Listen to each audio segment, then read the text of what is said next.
Nobody cares about your stack, bro. It's the truth. Your clients don't care. Your tools, they're not really all that important. I'll tell you what is important.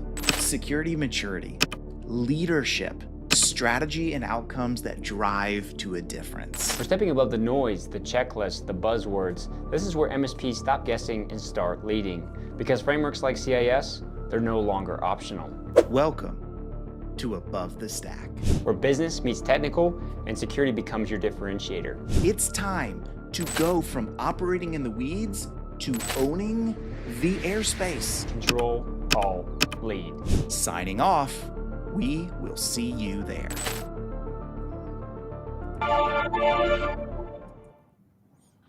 Nick Ross, what's going on, brother? What's up, Wes? Doing well. How about you? Doing great. Oh, we still got the video rolling in the background. Maybe we can make it quit. It's the truth. Your clients don't care. I have no idea what's going on now. Really all that important. I'll tell you what is important. Let's see. I'm going to click around until we figure this out. There, I think maybe that stopped it. That drive to a difference. Do you hear it in the background? The buzzwords. Yeah. This is where MSPs stop guessing. I don't know what's going on here. We'll figure it out in a second. But Randy Hava, good to see you on. I'm going to click around while we figure this thing out. Nick, why don't you get us kicked off on what we're going to talk about today? And I'm going to go click around and see if I can figure out why that thing keeps playing. Awesome. Yeah, I appreciate it. I think that was actually on my end. So I think I fantastic. You can see that now. But yeah, appreciate everybody hopping in with us here. We're hopping into a topic that I'm very passionate about, I would say, but also very excited to unpack with you, Wes, and hear your opinion. We really haven't talked about this, outside of doing this episode. So I'm really excited to kind of dive into it today, really focusing in on specialization versus standardization, and really where a lot of MSPs kind of get hung up today, but also kind of some of the fallacies around standardization, because we all know we need that in order to be able to scale. But I think there's a lot of concepts there that we're going to unpack today, really back to reflecting on where you're at in that journey and how it might be actually crippling your growth today as an MSP too. Yeah, I love that. And so maybe some people are alarmed when we say standardization may not be the end all be all that you might think it is, but stay tuned with us. We'll kind of explain what we mean by that and what it means to go from standardization into specialization. So we'll unpack that. And I promise you, I think we'll challenge some thinking on some of this in some ways I think will be quite beneficial. So yeah, maybe we'll just start with this as an audience pulse check. I know we're checking in with people from LinkedIn, YouTube, all the places. So it's good to see everyone on today. I think we have unified chat coming in. Sometimes it works, sometimes it doesn't. What I want to know from y'all is this question. And first of all, Josh, good to see you on. Thanks for joining. Here's my first question. What's the number one challenge that you're facing today when you're talking about scaling your MSP? Think about that for a minute and give us some feedback, because I really want to know where are those areas that you feel like, man, if we could just get past this hurdle, if we could get past this mountain, I really feel like we could really continue to grow. It might be on the sales and account management side. It might be on stack and stack alignment. It may be, organizing and getting everyone moving in the same direction. But Nick, I mean, you've worked at big MSPs. Help us out here. In your mind, what do you see as one of the huge challenges that most people struggle when it comes to scaling up? Yeah, I think there's a variety of different answers. You provide some good examples there. We certainly can think of also just like hiring good talent, right? Is another bucket that you could put into that, frame, especially as you're trying to grow, maybe learn, new technologies or things that can help improve the offering that you have with your customers, especially as everybody's probably all of your customers are coming to you and asking about AI, and, workflow automation now is even just like a byproduct of that, because they think it's one and the same.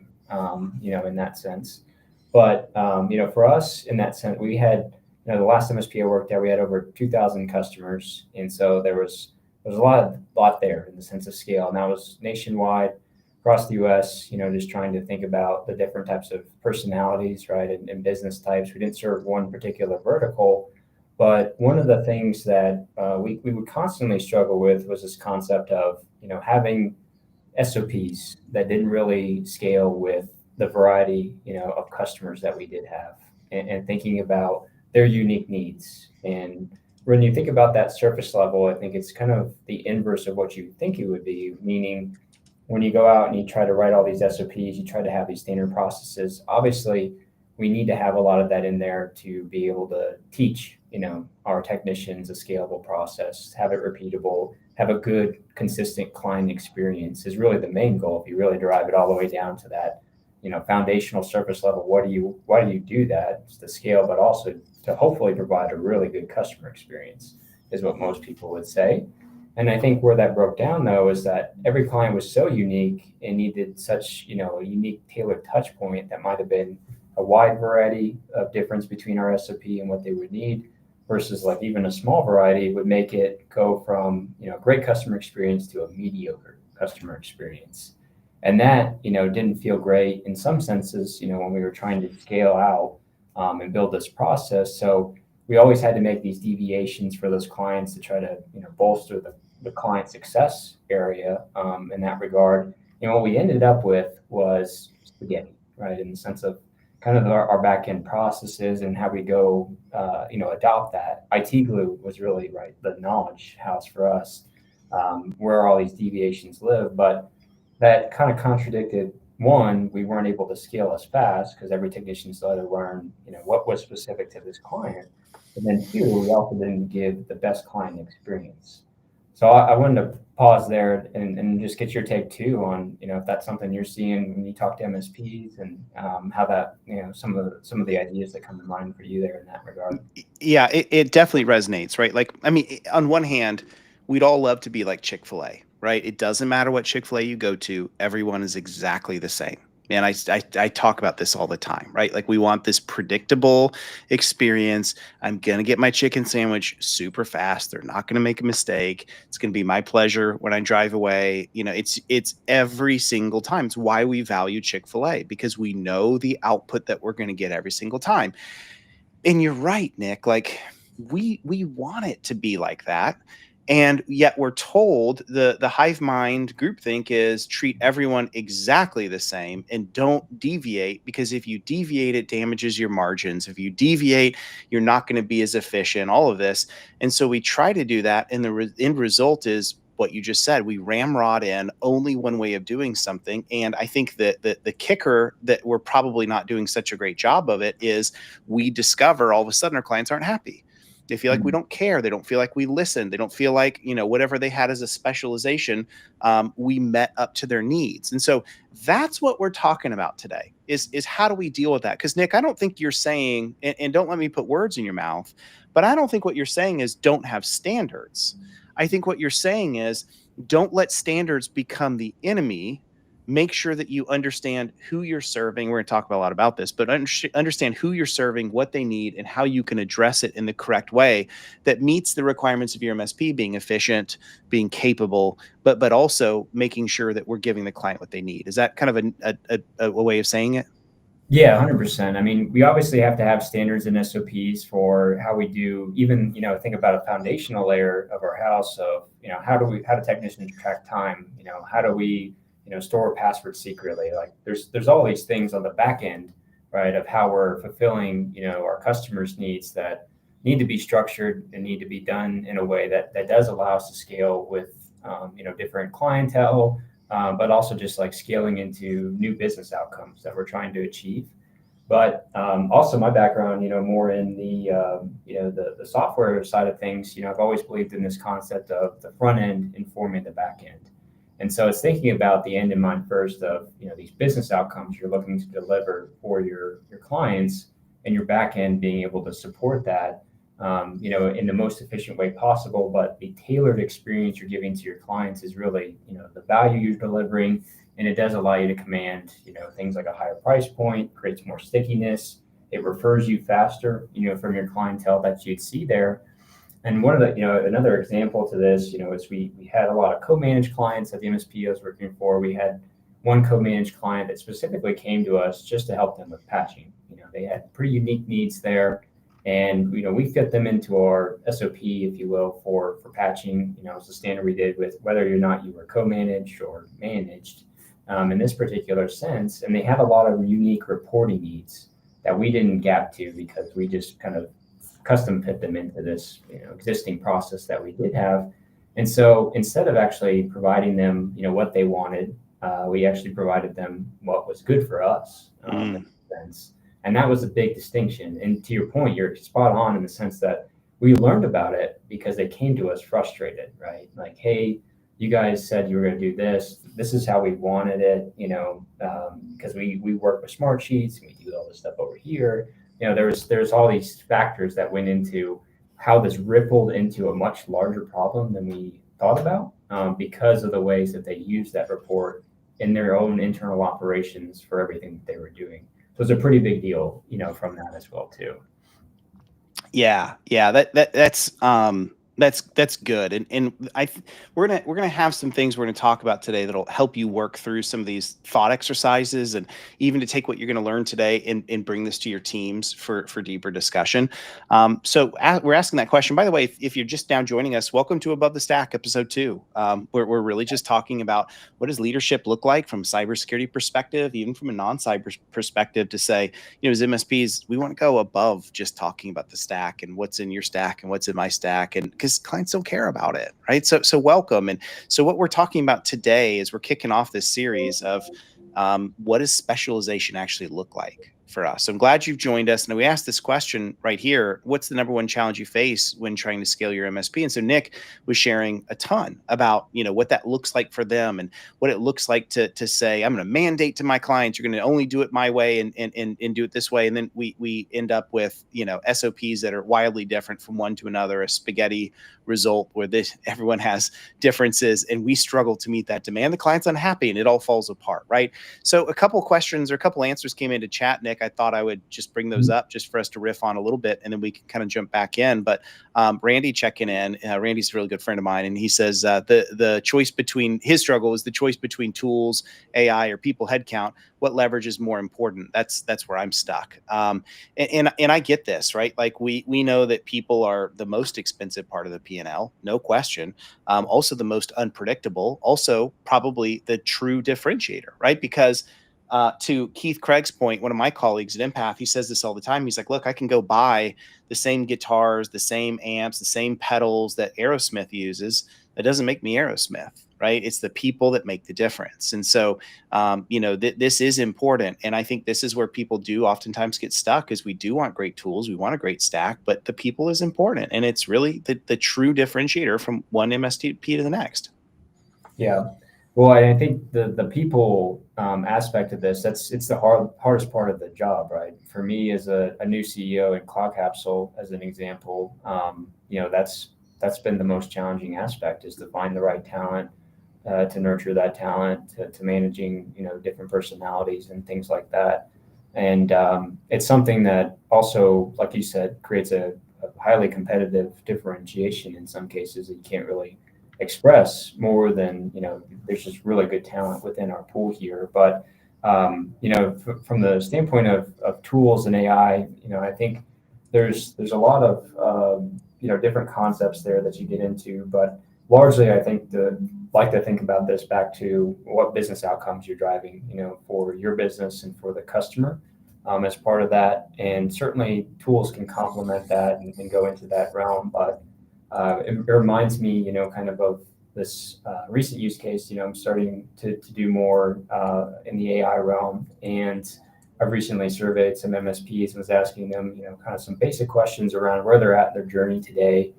And one MSP reached out and was like, hey, I'm trying to, develop an AI roadmap, but, I'm really starting to focus in on just starting to sell Copilot, and I'm thinking about getting into ChatGPT or Perplexity.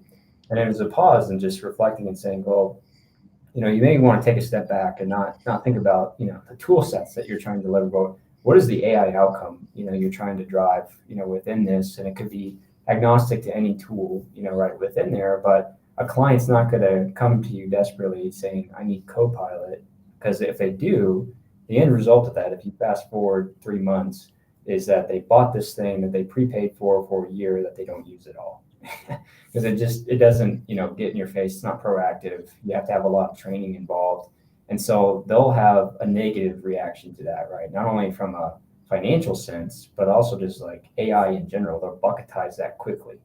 And so it's kind of the reframing, kind of going off into a different tangent here. But I think it's important to recognize, this core foundation of what we're trying to talk about too is you're not really positioning your SOPs or your tools in this sense. You're positioning these business outcomes. You're having strategic conversations with the client to unpack their business needs, and that transcends any SOP out there. It's really focusing back in on how you're going to deliver that to them, regardless of what you're using, regardless of your people, even in some cases, but where you also have competitive differentiation too. Yeah, yeah, it's exactly right. So I love that. And I did a live stream with John Harden last week, I think it was, and we talked through. I was trying to remember, was that last week? I've been under the weather, and it was. And we talked about that exactly. Is it's less about AI and more about the business outcomes. We need to remember AI is just a tool. That's all it is. And if we come back to business outcomes, what the client is wanting, then we're going to be able to solve and bring the right tools to bear to make this happen, right? No one cares. It's so we see this. We're so guilty of this. We see this all the time in other industries. I go to the mechanic. I just want my car fixed safely, reliably, on time, and on budget. I don't care what brand of tools you use to make it happen. I'm happy for you if you want to make an investment in a tool that lets you get it done $200 cheaper and you keep the margin. I don't care. You told me the price, get it done on time. That's what I care about. And we've got to remember that's what our clients are ultimately looking for and wanting. So I love that. And if there's anyone who's good at that, by the way, it's Randy. Randy's been an awesome vCIO leader and coach and educator on that. So I love that. And Miles also checking in. We joke and say Miles is Empath's #1 QA person. He's always finding and helping us find issues and errors that we're making. Or I found a bug over here. Miles has been super awesome and helpful. Plus, he's just a great human being. And I love it. As evidence, just bringing new ideas and challenging the norm, which is why we're all here today. So I love it. All right, so let's get back to that conversation a little bit, Nick. So you were kind of walking us through, taking an example of patching, and we want everyone to be exactly the same, and yet it doesn't always work that way because our tools, our reports, our methodologies of doing things, but everyone has something different. We can't patch at Tuesday at 5 p.m. because we're doing XYZ, and they say, oh, we can only patch on Saturday at 10 a.m. And just one example, right? Or we require these things before a patch is produced. The other client says, I don't care about any of it. And so now we've put so much burden onto our technicians to say, wait a second, I'm handling this bank over here this way, and this IT or this law firm over here that way, and this investment company over here that way. And it just becomes a mess. And it becomes nearly impossible to bring someone new into the MSP and get them to operate efficiently because of everyone's different and everyone's a unicorn. So I think that gets us into this specialization discussion, Nick, and I'd love for you to walk us through some of this.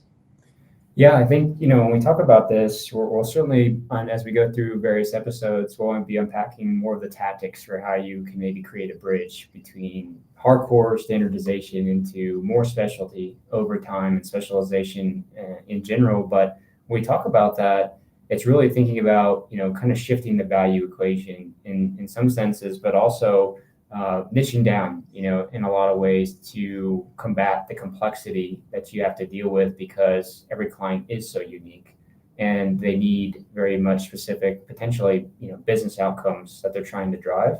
But I think at any facet, we'll always find a normalcy in a few business outcomes that you're really good at, right, today. And we'll be walking through that as part of this video of an exercise, but it's really starting to reshape, how you're going to market in some senses, but also where you are, taking a lot of, inspiration from where you're already doing things really well today and maybe cutting the fat on some of the things that are just very time consuming in nature. Because if we think about the engagement model, the client engagement model, I think is so important, for these conversations that you're having. But if you think about, all the standards that you're doing today, you're often still doing a lot of firefighting. You're often, having to shift between different sets of priorities. When we think about all of the things that you do support today, think about, just in your MSP today, how many different services you actually offer, not just the packaging, that you have. Maybe you have 3 different contracts, right, that you offer as part of your service, but what is the underlying, services that you're actually delivering as part of that? Often it's quite excessive, right, within there as well too. So specialization kind of turns this on its head and says, hey, we're going to niche down, we're going to deepen, some of the competencies that we're really good at, but also do less to be able to complement what we're doing well and not be strung out all over the place, so that the only time the client's speaking to us is when, they actually have a problem, which is most MSPs out there. Are you hearing that too, Wes? Yep. Exactly. And this is where, if you're listening today, you should start to be thinking, oh, okay, now I understand where Nick and Wes are coming from.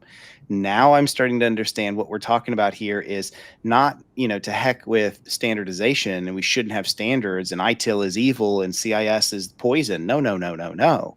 All of those are internal things by which we use to measure, to know we're doing the right thing, to know we're offering what needs to be offered, and configurations are correct, and processes internally are being kept. What we're really talking about is how you interface with your clients and how you push towards specialization to where you're meeting the needs that they want to see. And I'll give you an example of this. And Nick, I know this will resonate with you. If I have, we all have a general practitioner as a doctor, right? And that GP's job is just to do the normal things, the health checkups, asking the normal questions. Hey, how's everything going? You got any issues that you may want to talk about? I know, someone at your age and this gender might have these things. And, maybe it's, hey, yeah, I'm having trouble sleeping at night or whatever it might be. And their job is to assess and take information. And if it's a basic thing, then they take care of it. But if they start to realize, yeah, wow, this is definitely an issue, we should probably get some blood work done, and we should go send you over to an endocrinologist and all this kind of stuff. They refer you to a specialist. Now think about that for a minute. You check into the specialist, and what is the specialist doing? One thing. All they care about is what their specific specialized field is. Now, they might reference things that come from other sources to help make their diagnosis and all these kinds of things, but we go to a specialist who is only focused in one particular area of medical science so that we get a great outcome, so that that specialist is focused on only one thing. And so that's kind of where we're getting at today, Nick. And I think that really kind of opens up what that specialization kind of looks like. And I've got a slide here. I know we're not going to talk a ton about slides, but walk me through a little bit about how an MSP might be able to do some of this. Yeah, I think, a really good exercise, if you will, in some cases, is to audit your own website and your own messaging. I know that's not, the leading indicator of how you're positioning everything in your MSP, and certainly not, where a lot of MSPs will say they get a ton of, their new customers from. But I think it's good to kind of audit, how are you pitching yourselves and what are you saying that you deliver, on those services as well too. But when we talk about specialization, it's kind of shifting this notion of, well, one, we're going to have to be a little bit more strict about who we serve and what we do for them, right? To Wes's point on, the actual niching down of doing one thing even, right, would be the end all be all if we could get there. But obviously there's going to be a bridge that we have to cross, that entails a lot of internal audits, a lot of shifting of priorities, things like that. But it also, what we do by, niching down, if you will, into a certain specialty or a certain area, a certain vertical even, is that we begin to develop a differentiated value proposition. And when you think about that, you're actually able to speak to your target customer much more directly as part of that. And you're also able to offer them, a unique phrase in a single sentence that solves their pain point, right? If you think about, hey, we're an MSP that specializes in hospitals, you can really have a differentiated value proposition even on the tagline or headline of your website that says, hey, we help hospitals get HIPAA compliant, in 6 months, whatever you want to say, right, is that value prop. But it's really speaking directly to them. And by doing so, you can offer your services at more of a premium, offer as part of that. But I think the big thing with this as well too is that you're seeing, it's more of this value-driven service to them because you're deeply understanding their pain points. And it's so focused on their business or business type that you're often then seen as a strategic partner, which is a shift over, in some cases, some clients see MSPs as just another vendor, just another tech vendor, IT vendor that we're working with here to fulfill a certain need. What are your thoughts on this, Wes? I'd love to get your take just on, kind of the side by side here. Yeah. So if you kind of look at this, this is a good thought exercise for us to work through. In my banking days, we had a facilitator come in for our annual, and he asked this question to us. He said, "Hey, I got a question for y'all." He said, "How many of you? I want you to go through and tell me what makes your bank different than all your competitors, and you're not allowed to say customer service." And as soon as he said that, I'm like, "Oh crap." I can't think of anything. And my brain was going to go to customer service. And the guy said, "Look, I work with banks all day, every day. I know how y'all think. I know how difficult it is for you to practice being a bank because you've been regulated into commodity. There's really not much different from one bank to the next. And so you knee jerk into the easy answer of, oh, well, we just have great customer service. Well, so does everyone else. And if everyone else says that's their differentiator too, surprise, it's not your differentiator. And that led to a wonderful discussion. So that's why that first, that first difference that we had on that, let me pop it back up again so you can kind of see it. This whole client perception. We say that we're a trusted partner, but my question to you listening, and what I would love for you to ask your teams is that true? Or is that just words that you use? What does it actually mean to be a trusted partner? And I'll give you some things that I think might be good KPIs to measure whether you're a trusted partner or not. It could be things like, when you meet with your client, do you have access to the top of the company? Are you talking to the CEO, the decision maker? If they're pawning you off to somebody junior, there's a good sign that they're saying you're not worth my time. Another thing is your technology roadmap and your deliverables aligned to their mission strategy? Do you even know what this quarter and what this year the client is most focused on doing? You might even have to help the client understand that. Some small businesses are so foot or hand to mouth that they've never even thought about goals. They've never even thought about what they should be pursuing. They've never thought, and you have to pry it out of them. But if you're not having those kind of conversations and your roadmap and delivery is not matched up to where they're going, you might be missing something, right? So that's one good way to say, yes, we're definitely a trusted partner. And an easy way to get there, to Nick's point, is as we start to specialize, what comes out of it? I'll tell you what comes out of it. We understand that business. We understand their industry. We understand what they're trying to solve for. We know what their requirements are. We know what the crown jewels of the company is. We know how they expect for service delivery to look. We know all of those requirements, and that is what drives it for us to have a much better outcome of deliverables coming out of it. So that's where I would start, is with the client perception. Is go ask yourself, and we're going to have a worksheet here in a second. We're going to show this, but go ask your team, do we really meet those goals? And what is our spoken criteria by which we can say we're a trusted partner? And then I would look and say, which of our clients are we a trusted partner, and which of them are we just another vendor? And then you should make a decision to say, how do we correct being just another vendor? Or are we okay with being just another vendor? And if that's the case, fine. But you should really go and assess that and map out your clients and start to understand that. So, Nick, what I'd love to do is let's shift to that second one. Let me bring these slides back up so we can kind of see it here. Help us understand from the offering perspective the difference between a commodity MSP and a specialized MSP. Yeah, I think that's extremely important in the sense of what are you expressing, in these engagements, all the way from your pre-sales activity into your ongoing touch points with the client, of what you're actually delivering to them. We often get caught into the trap of, we're selling backup tools, we're selling, our EDR to them. We're using very technical or security-driven terms, a lexicon that the client just kind of glazes over when we start to begin to get into that, versus saying, hey, I've acknowledged and have listened to, your goals that you have for this year. I'm aligned, and you can hear me, express that I know exactly where you guys want to go, and I'm aligned to take you there. And these are the business results that you've expressed to me. Can we agree that this is the best path forward for us? And that could be around, instead of pitching Microsoft 365 or some other tool set, you're pitching, modern work within their workforce. You're pitching the ability to have a remote workforce that's secure. Everybody can resonate with that, at the top layer, versus thinking about getting into the weeds about talking about Intune and MAM policies and all this tech jargon, that really puts you into that view with the client. In a lot of those cases, if they're not technical, of just being, just another IT vendor that you're working with, to fulfill these services. And you get caught into that commodity trap where, to Wes's point earlier, your main headline on your site and how you express yourself is coming at it from this lens of, we have the best customer service. And you might, right? It's not trying to knock on, what you guys have built internally in that regard, but in a world where that's proliferated extremely, that's not going to stand out. And you can't really express that, especially not in a pre-sales motion. You're trying to win new customers that way as well too. So it's really driving into, you've clearly understood, where this business wants to head.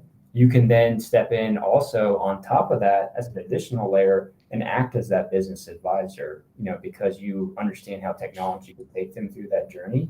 And we're at a no better inflection point than this overhype of AI, right?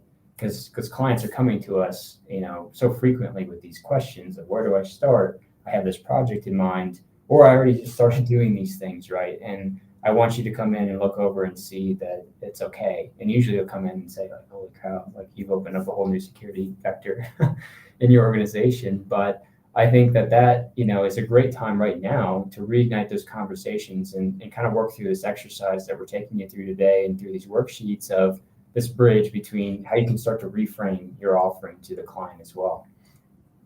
Yeah, exactly. I love it. Now, Emily had a chat that came in, and I'm going to tease into this because she's kind of reading my mind here. One question we could ask is, do they have a proactive or reactive mentality when it comes to issues? And Emily, what a great thought, because if we go back and bring the slides back up again, the next thing, so we talked a little bit about, oops, wrong slide. There we go. We talked a little bit about the client perception and really asking ourselves, is this true? Is this not? Then we asked about the offering, and Nick kind of walked us through that. Is it just tools that we're bringing to bear? No one cares about your tools. And then now let's talk about the conversation, because Emily's kind of sneaking into that. A commodity MSP, the answer is just gonna be like, hey, I pay you money and you fix my stuff. I pay you money and, I send a ticket in, you answer the ticket. I pay you money and, I don't have to ever worry about cyber because you promised me it's never going to happen. I'm never going to get hit by something. That's why I pay you. That's the commodity mindset. You're not really providing value. Versus the specialized MSP is this: help me grow. And a good sign of that, to Emily's point, I'm going to bring it back up here again, is, are we proactive or reactive when it comes to issues? Are we getting in front of these things? Are we asking them the right questions? Now, just so I'm not buzzwording you, I'll give you an example. When we sit down with the client, do we say, hey, Miss Client, I'd love to know, as quarter four kind of comes in to play, I'd love to be looking at next year already. Anything in particular that's very important for you and the company next year that you're starting to focus on? And they might say, what are you talking about? You're just here to fix my stuff. And because you're a commodity MSP, you say, yeah, one of the things we're realizing is technology directly maps to the strategy of every one of our clients. And we're doing a better job ourselves of asking those questions and just making sure that we're staying on pace with where you're going, so that we're able to deliver for you what you're going to be able to need next year. And they say, oh, okay, well, cool. That's a cool conversation. And they say, I think I'm 2 years away from retiring. I feel like I'm just ready to step out of this thing, and the grandkids are here, and I want to get down to Florida and do all the things. And you say, man, that sounds wonderful. So what's that transition plan looking like? Well, my son's going to take over. Okay, great. So let's talk about that. And can I have a conversation with him together? And maybe you start to talk with him and you understand where he wants to go with the company. He says, we're going to modernize some of these things. I know that mom had it this way, and she just, it was her style, and she didn't like anyone interrupting. Yo, dude, I understand. We've been dealing with that forever. We love her, but we're ready to move with that too. And then you say, could we kind of get together and talk about what some of those things are? I'd love to hear from you what some areas and pain points and inefficiencies you have. And I actually have some things I'd like to share with you about that. Next time we meet, can we kind of get into that? You see how this works? Just an easy example of ask the question open-minded, let them come back with where they're going. Yes, it could be a million answers. It might not be that. Very likely is not that. But it gives you an idea of you jumping into how you grow discussion. And here's why I think this is so important, is think about the MSP of tomorrow. You're not just providing tools. You're not just giving them licenses. You're not just firewalling their firewalls. You're not just patching the patches. You're literally coming into this conversation with the client and you're helping them grow, helping them become more efficient. We talked about AI a minute ago. What is AI but yet another tool that you bring into their repertoire to help them do something new? So the MSP of tomorrow is focusing on business processes, is focusing on what the client needs to become successful and better operators of their company. You're not just slinging software. And I don't think that should be a threat. That shouldn't be scary. But understand, if you don't know how your own business works and you don't know how to scale your own MSP, how are you going to walk into those clients and be relevant with them, given how much technology drives everything that we do? So to me, I think this is wonderful. And the last thing I'll say about this, Nick, and I'm curious what your thoughts are, is this is a moat that we've been looking for. And here's what I mean. We hear so often people come up and they say, I'm tired of these ankle biters coming in and eating my lunch, and I'm selling at $250 a seat or whatever the number is. And some guy came in for 75 and just swept me out. Guess how much that's going to erode and disappear when you're in those strategic level conversations with your clients and you're talking about all of that kind of stuff. They're not going to want to leave you for the cheap person down the road because they know what they're getting out of you and they know the value that's being provided because you're helping them grow in scale. And so this is how I look at it all. I'm bringing one more comment in from Josh over here. Josh, thanks for joining us today. AI readiness is a great way to talk about your data security projects. That's exactly right. Clients don't want to buy data security projects. They want to buy AI. And so if you have to do the right things to get them to what they need, it gives you the opportunity to say, we got to do this right so that salary data is not just one search away for all your employees. So you nailed it, Josh. That's exactly right. Nick, anything else stand out to you on the conversation aspect before we move over into value? Well, first, I just want to call out that it was such a smooth reframe that you provided there, that example, of saying, "Hey, aren't you just here to fix my stuff?" And it's like, no, we see this, alignment with technology and aligned to your goals, and this is how we want to show up for you today, right? I watched that quote, but it's a really easy one-liner, right? In the sense of, hey, this is the new value I'm looking to provide, and that can totally shift the value perception that they provide to you. And I think to your point earlier too, on just how do you know? It's when they're making big decisions about their company, are they involving you, in those conversations? Because they most likely will. They see you as that business strategic partner, especially if everything's going to touch technology at some form or facet. They're going to want to understand your opinion, whatever lens that comes from, right? Like when we talk about specialization, that could be around business productivity side of the house. It could be around the security side of the house. But it's up to you, to decide that based off of your core competencies today and where you guys feel like you have a lot of differentiation. And to the point of AI readiness, we're seeing that so popular right now, just the basic email campaign to get those conversations on the books, and then start to reframe who you are to your customers as part of that. And it really begins with, thinking about how hard it's been from a security sense. If we dive into that real quick, it's been like pulling teeth for some of these clients to get them to do the basic cyber hygiene, right? MFA is a great example that we've struggled with some clients. In fact, Microsoft touts that 41% of their ecosystem has MFA is the only adoption percentage, right? As an example of that. And so with AI, I've done a lot of AI readiness projects on the side myself, and often, it's barely even a conversation because they understand it's table stakes to move forward. On these projects or with these business outcomes truly of what they're doing. A good example of that is I came into, this loan officer company that was, processing 20 applications per week. And they were doing this manually throughout the company, and they were growing really fast. So they wanted a, chat agent to go in and, reference an internal knowledge base for loan criteria to summarize, should this be approved or rejected? So pretty basic application use case, not very super sophisticated, but clear ROI in the sense of what it could save them time on. But when we did that engagement, we did a basic security check that lasted about an hour, and we uncovered all these security holes like gaps in MFA, still contractors that still have access to data sprawl in multiple repositories. And this is going to be the same, right? What organization you're talking to. But so that conversation around, we need to go in and perform these security checks was just a one-liner, if that. It was just like, yeah, we understand we got to do that in order for this to work out well for us. And we talked about risk that way. But the key there was it was very channeled into their business outcomes, right? From that perspective. So we didn't have to go sell them, the lexicon security, the Microsoft tools, the third-party tools that we were looking to do that. It just re-engaged the client back into a high level here. And there's no better time to do it, right? When people are in this hype cycle or they're oversaturated, they're looking for guidance, they're looking for a strategy, they're looking for somebody to take them through this journey. And so I think it's really important you take this time to really inventory, with some of the things that we're talking about here.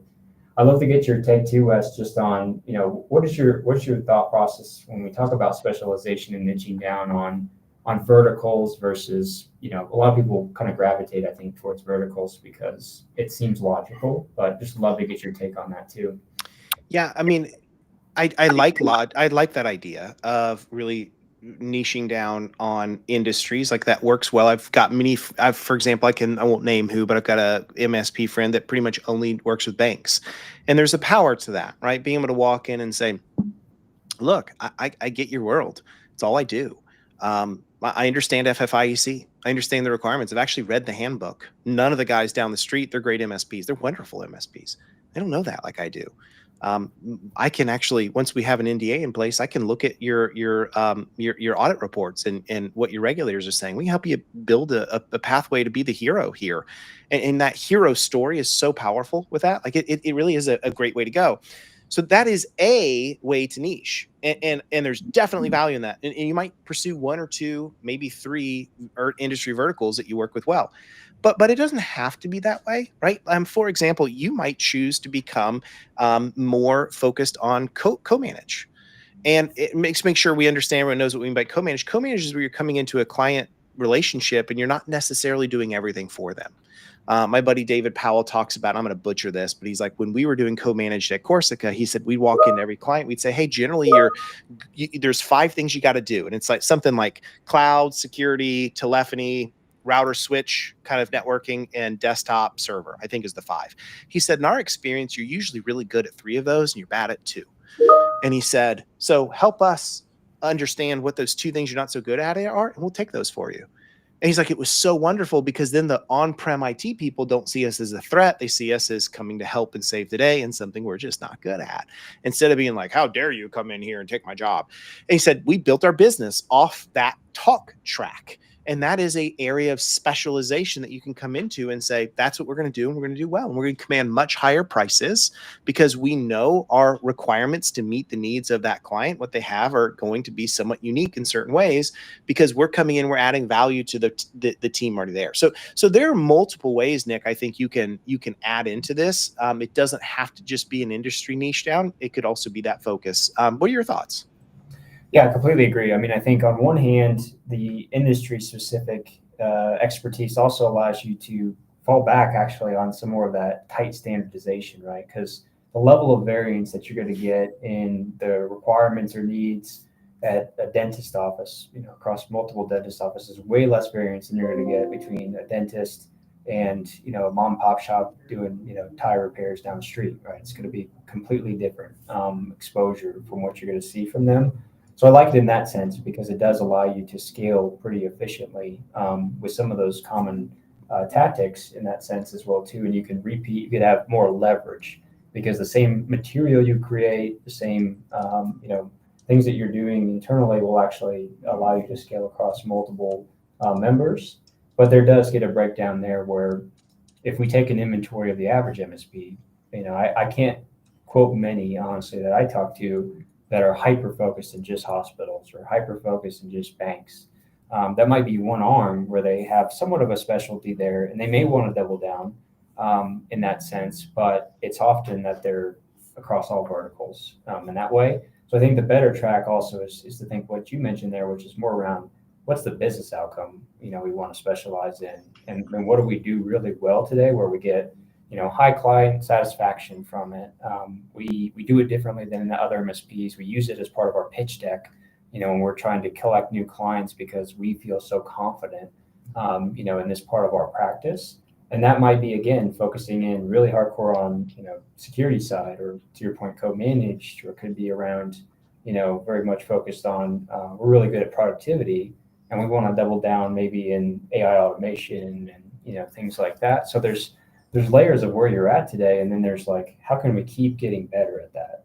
And I think that that's a clear distinction versus thinking we should try to get better at 30 different things that we do loosely across clients. I think it's a good inventory tracking of even to say, like, what does our product catalog look like today? Like, what are we actually putting on the line items on our agreements for the contracts that we have to our customers? Is it a bunch of third-party tools and, all these different services like cabling and,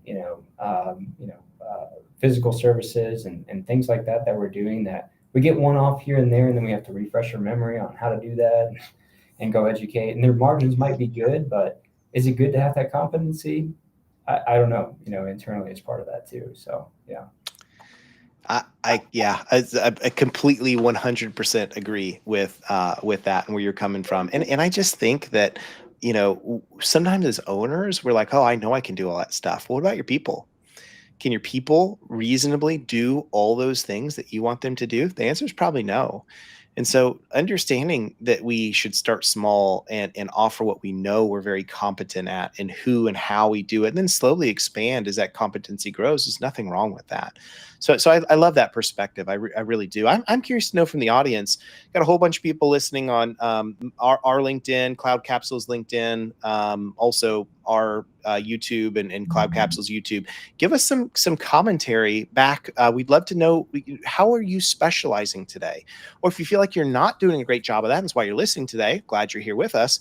How would you like to start specializing more? Either of those, I'd love to hear back from you. We'll bring those up on chat and we'll kind of discuss through those. But give us some thoughts and feedback on all of that.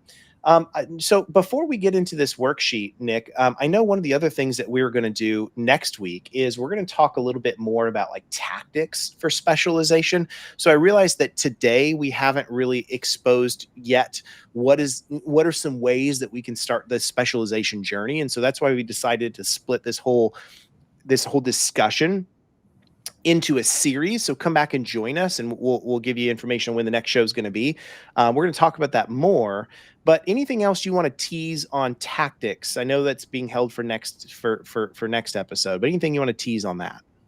Yeah, I think, many of you out there might be thinking, it's nice in theory to think about, niching down or, moving into a specific space, but obviously we have an existing book of business, an existing, team of employees, that we have today. So it's kind of hard. It's hard to think through the fog of, well, how do I go from A to Z, in that regard, if I didn't want to move into that, and what would it mean for my business? So the tactics are more about thinking about how you can slowly begin to not only digest that, but also thinking about how you can begin, as we're going to start to do today, some of this internal audit and internal inventory taking that you can do for your own business to have this nice, not only thought exercise, that you're doing with what you're working with well today and your existing team and so forth, but also, to start getting into what does it look like, for me to create a bridge that isn't going to break my existing processes today, isn't going to create a bad client experience. I'm not going to change my team overnight. So there's a lot of tactics, that we thought through that you could begin to do that really gets into how do you go in and accomplish that. So excited to kind of walk down that with you guys. Love it. So that's exactly what we're going to do next week. So make sure you join us. Just wanted to tease that so something big is coming up next week. It's going to be good. Josh checking in, and I love this. Josh says, for us on specialization, we have 3 main verticals, and we help grow those businesses via cyber and operational maturity. I love it. Right? That makes sense. That lets me know what Josh is doing. They have expertise here, and they know those industries really well. And the way they grow is through those 2 main conduits. I love it. So thanks for sharing that, Josh. Appreciate you. And just all the work you've done in helping the MSP channel. If y'all don't know Josh Hobein, he's just a wonderful human. So Nick, let's spend the next maybe 10 minutes, and we're actually going to have this as a giveaway. So stay tuned on this. But let's spend some time walking through a worksheet that we can use. What's really neat about this worksheet is it's an easy, powerful way for us to start taking this to our team and to start thinking about what our service delivery looks like and start thinking about what we should maybe be doing about it. So maybe get off this full screen here. Let me do this here. There, we can actually zoom in a little bit.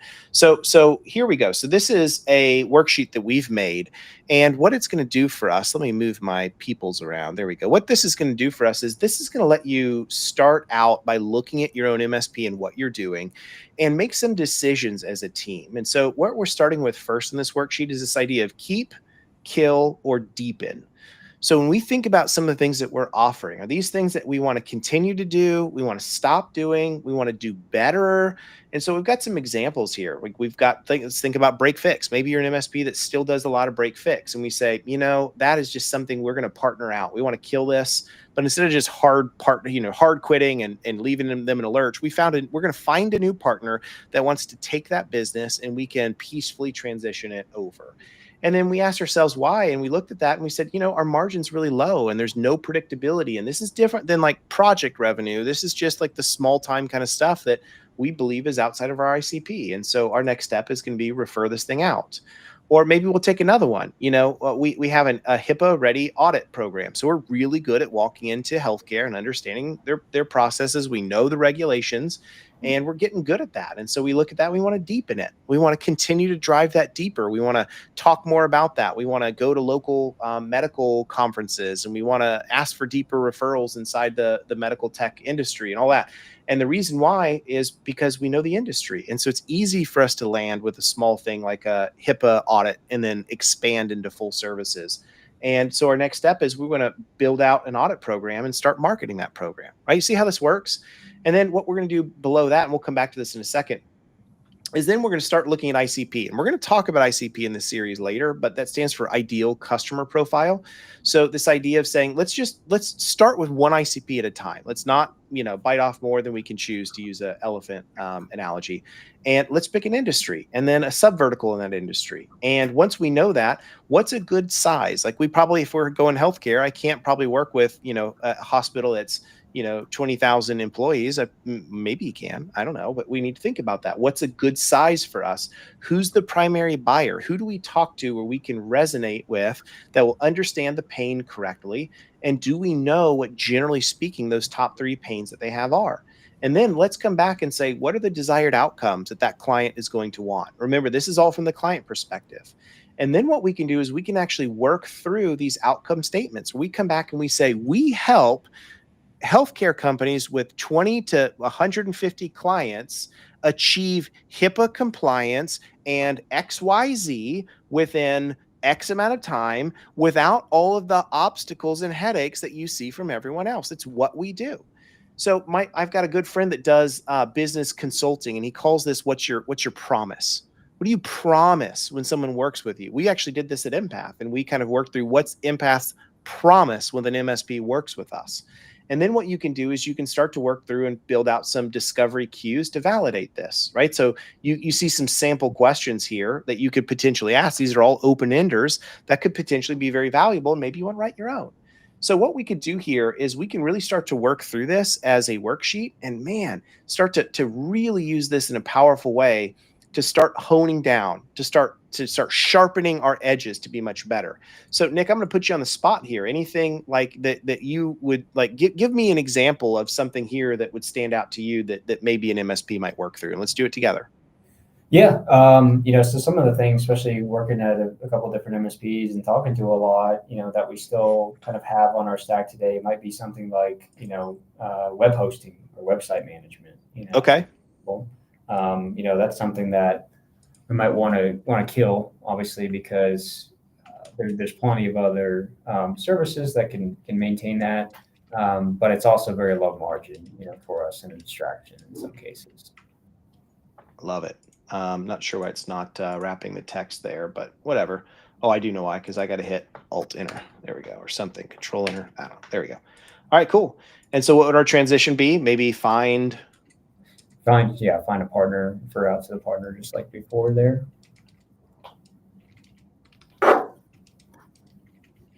Yeah, so maybe you go find a Squarespace or someone like that, I don't know, and say, cool, we can make 10% on that, or we just say we don't want any of it, right? And then off we go. Cool. So you see how this works? So this really helps us to identify what things we're doing really well, what things we might want to kill out. You can think of it from an industry perspective. You can think of this from just looking at your service offering, what's in your MSA, what all you bill for, looking into your billing system, looking into your service offering, all of those kind of things, right? And this can be a really helpful way. And we got this little tip down here. If a service generates constant SOP exceptions in special cases, that might be a kill or a partner out candidate. So you might think about this and say, well, this thing is working well for us, but actually maybe it's not, for a lot of reasons why it becomes this spaghetti that Nick was talking about at the very beginning. And if it maps clearly to an executive level business result, it's probably a deepened candidate, right? Something like this that we said before, man, this sings, this makes sense. Clients want this. This is the outcome they want to buy. Well, now we're cooking with fire, right? So think about this and be judicious, be honest, be ruthless as you work through all of this. So I'm going to stop sharing that, Nick, but I did want everyone to know we've got, if you want to download that, you can absolutely grab it. Right here, if let me find the QR code. Here it is. This is the little specialization worksheet. Just pop that QR code in and you'll be able to get it. And I can probably even post a link to it here in a second as well. But yeah, anything else that stands out to you, Nick, from today's discussion that you want to come back to? No, I mean, I think it's a really good exercise, right? If you do this inventory, you're going to uncover a lot, I believe, in the sense of where you have a lot of sprawl. And you might not have necessarily statistical data to back up all of those factors, meaning, you may not have reporting in place today that truly shows your profitability, right, on all of those services completely. But you got to have some level of a pulse based off of what you're hearing from customers and the satisfaction that they're getting, the asks that you're receiving, right? There's the basic supply and demand curve, obviously, that you're going to deal with, but there's a lot, of factors that go into that you can really peel back. And even understanding that ICP comes back again to, I think I use the website example loosely because, again, it's just one facet of what you're doing, but I think it embodies how you're talking to your clients in most cases, right? Because you're often, even when you go onto some MSP's website, they're not talking about business outcomes in most cases. There's not a business outcome tab at the top of your website. It's mostly just around like, we do managed services, we have great customer support, we'll do backup for you, we'll manage your Microsoft 365 environment, we manage cybersecurity for you, we have a SOC, which they don't even know what that is, right? In most cases, right? So I think it's just that inventory, before you even move or think about into specialization or niching into a vertical or anything like that, is really just reframing your existing offer.